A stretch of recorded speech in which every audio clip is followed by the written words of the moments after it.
नमस्कार दोस्तों, मैं अभिषेक एक बार फिर से हाजिर हूँ एक नए टॉपिक के साथ। दोस्तों, महिलाओं पे अक्सर बहुत से जोक किए जाते हैं, उनका मजाक बनाया जाता है, खास तौर पर शॉपिंग के मामले में, खर्चे के मामले में। और अक्सर ऐसा समझा जाता है कि महिलाएं खर्च ज़्यादा करती हैं, और यह भी समझा जाता है कि आपके घर का जो फाइनेंशियल मैनेजमेंट यानी वित्तीय मैनेजमेंट है वो महिलाएं नहीं कर पाती। और अक्सर यह देखा भी गया है कि यह बात बिल्कुल सही है। कई बार महिलाएं फिजूल की चीज़ें खरीद लाती हैं, जहां जरूरत नहीं है वहां खर्चा कर देती हैं, अननेसेसरी का सामान ले आती हैं, और कई बार तो ऐसे खर्चों की वजह से घर में लड़ाइयां भी हो जाती हैं। मगर क्या आपने कभी सोचा है कि ऐसा क्यों है, और यह महिलाओं के मामले में ही क्यों है? मैं ये नहीं कह रहा कि सारी महिलाओं का फाइनेंशियल मैनेजमेंट सही नहीं है, मगर ज़्यादातर महिलाओं की स्थिति यही है। दोस्तों, कई दिनों से मेरे भी दिमाग में यही बात चल रही थी, और फिर इस बारे में मैंने सोचना शुरू किया। और सोचते सोचते मैंने लड़कियों और लड़कों की परवरिश के जो सिस्टम है उसको जानने की कोशिश की, आसपास के माहौल को ऑब्जर्व किया, और इस बात की जड़ तक पहुंचने की कोशिश की।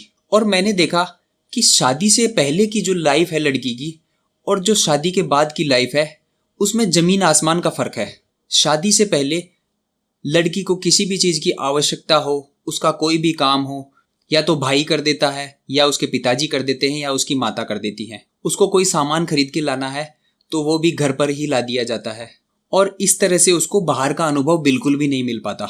यहाँ तक कि आपने कई बार ऑब्जर्व किया होगा कि जब एग्ज़ाम होती है तो लड़कियां जब एग्ज़ाम देने जाती हैं तो उनके साथ उसका भाई या पिता या माता ये साथ होती है। लेकिन लड़कों के मामले में ये स्थिति बिल्कुल अलग है, वे अकेले ही निकल जाते हैं। हमारा जो सामाजिक स्तर है वो इस तरीके से है कि हम हर तरीके से लड़की को प्रोटेक्ट करने की कोशिश करते हैं, और उसे सारी सुविधाएं घर पर ही देने की कोशिश करते हैं। लेकिन इसमें वो लड़की दुनियादारी का जो अनुभव है वो पीछे छोड़ देती है।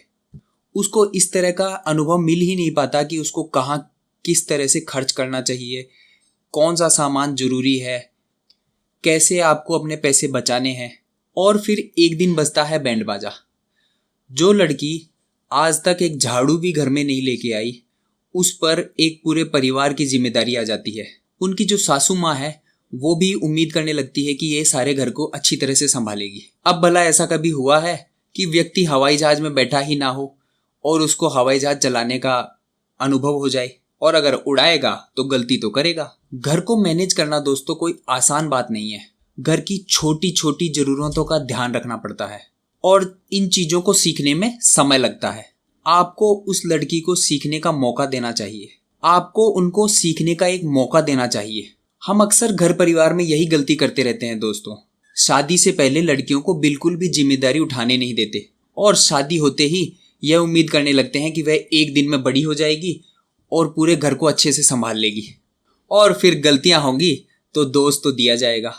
दोस्तों, जब लड़का शिक्षित होता है तो वह एक परिवार को संभालता है, मगर जब लड़की शिक्षित होती है तो वो दो दो परिवार को संभालती है। और इसीलिए घर के कामों को सिखाने के अलावा लड़कियों को बाहर का अनुभव भी दें। हाँ, हो सकता है आप थोड़ा सा केयर रखते हुए उनको दें, उन्हें पैसों का मैनेजमेंट सिखाएं। हर काम उनके माता पिता या भाई कर देंगे तो उन्हें सीखने को क्या मिलेगा? गलतियां तो होंगी ही। अरे भाई, जब आदमी कुछ नया करता है तो गलतियां तो होती ही हैं, मगर उन्हीं गलतियों से तो आदमी सीखता है। कम से कम आप शादी से पहले महिलाओं को खुद के काम तो कर लेने दीजिए। तो दोस्तों, आशा है कि आप इस बात पर गौर करेंगे। मिलते हैं किसी दूसरे टॉपिक के साथ। धन्यवाद।